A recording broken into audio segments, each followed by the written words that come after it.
I teach linguistics at a university. I've spent my career studying language, how words shape thought, and sometimes how they shape reality. I always tell my students, words have power. Even lies start to sound true if you repeat them long enough. That's why you have to be careful with what you say. I used to think that was just theory, until the day my neighbor told me she'd seen my son. It was a normal morning. I'd just come home from campus, arms full of groceries, when my neighbor waved from her garden. "Your little boy's growing up so fast," she said. "He must be 9 by now, right?" I froze. "Sorry.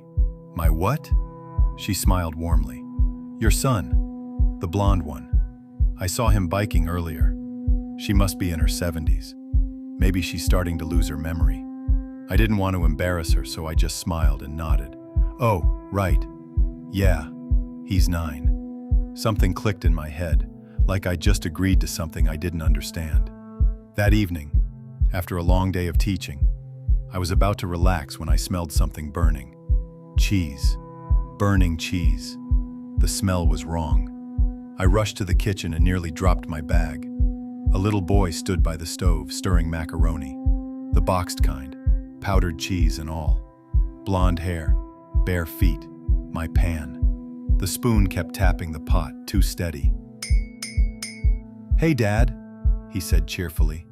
"Your favorite, chili cheese." I froze. He looked at me with such affection, as if this was completely normal. "Who are you?" I asked quietly. The boy's smile faded. "Dad, what do you mean?" He said his name was Mika. He'd lived here his whole life. I was his father. That night I called my mom, thinking she'd laugh. But she didn't. She sounded calm, too calm, like she'd been expecting this. "Of course you have a son," she said. "His birthday's this weekend." Then she said it. Mika. My hand went numb around the phone. Her voice lingered, a word echoing back on itself. I searched the house for proof I wasn't losing my mind. Photos, receipts, notes on the fridge. Even my office was gone, replaced by a small bedroom filled with wooden toys and the smell of earth. Mika sat on the floor, stacking blocks. "You're tired again, huh, Dad?" I opened my mouth, but nothing came out. It felt like something was listening, through the walls, through the words themselves. I forced a laugh. "Yeah, maybe I am." He tilted his head, studying me. I didn't know why, but I decided to play along, just for a moment. "So," I said, "what are we celebrating tomorrow?" His expression softened. "Tomorrow, everything will be normal again." It didn't sound like a wish. It sounded like a command, like the words were changing the air around me. I didn't sleep. When morning came, someone knocked. A tall man stood outside, smiling. Behind him were several others, murmuring softly. Not a language I recognized, just the same sounds repeating, looping, like they were trying to mean something. "Come, Mika, it's your birthday," one of them called.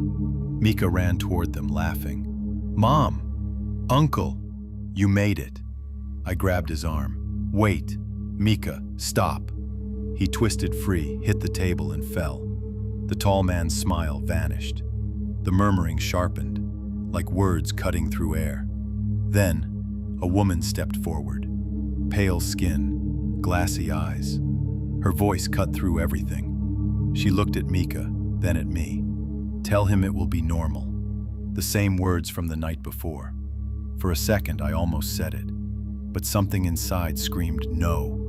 I ran, barefoot, out the back door, into my car. In the rearview mirror, my house wasn't a house anymore. It looked like a thatched hut, flickering, like it wasn't fully attached to this world. For 2 days, I hid in my office. No food, no sleep, just silence. When I called my mom again, she didn't remember any of it. Neither did my coworkers. It was like nothing had ever happened. When I came home, everything was normal again. My office, my books, no Mika, no smell. I told myself it was stress, and for a while I believed it. The next morning, a man was trimming the hedge next door, the old lady's son. We'd met once or twice. I walked over to ask if his mother had been doing okay. He frowned. She's been in a care home for a month. Other side of town. She couldn't have been here. I stared at him, silent. He smiled politely, ready to leave, and just before he turned, he asked, "How's your son doing? Still doing well in school?"